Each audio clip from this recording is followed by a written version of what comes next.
I don't think we've looked after one child that I would say hasn't got a loving heart.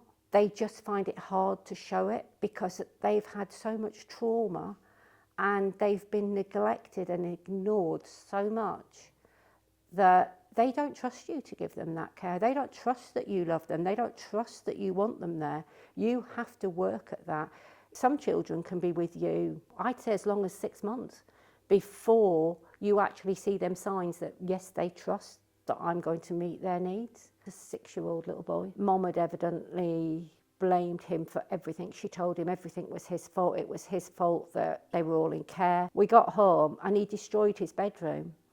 But that was his way of coping with what had gone on, what had been said to him. I went up and asked him if I could go into his bedroom and he said yes. And I just sat and he come over and he sat with me and he put his arms around me and he just sat and he just sobbed for about 40 minutes.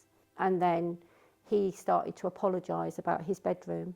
And I told him he didn't have to say sorry, you know, that he'd been really hurt, and I understood why he felt so angry with everything. And I told him I would help him tidy his bedroom. For about 3 nights after that, he had horrific nightmares.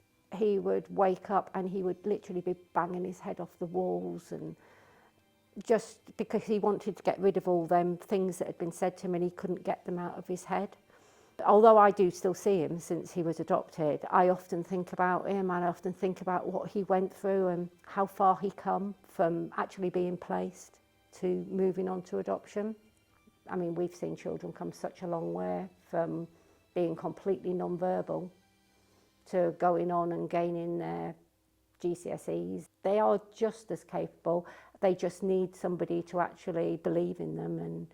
And I think anybody that is thinking that they can do it has got to go into it with such an open mind. Fostering is a roller coaster ride because you have them lows, but you also have such big highs with these children. I found that Orange Grove have given us amazing support. I mean, we've had the same supervising social worker over the whole time we've been with them, bar the first 3 months. Not only has that been good for us, I think it's good for children, especially when you've had children for a long time, because they're seeing that same regular face. If we have needed anything, we know that it's somebody that we've already got that rapport with, and you know you can tell her anything. I don't feel like I have to second guess myself if I'm looking at something, even if I think to myself, well, that's a bit stupid really.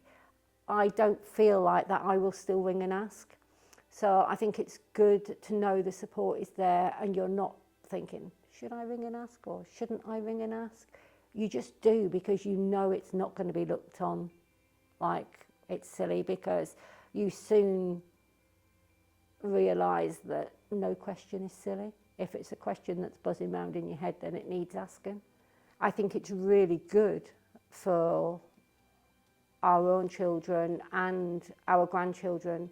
They're very inclusive of them. You know, if they're going to do anything like birthday parties, they will always invite whatever foster children we've got. They come on holiday with us with them. It's just something that is just natural to them. My own children will always say, you know, no matter who we're looking after, they're just as much part of the family as anybody else. And they treat them as that and always have.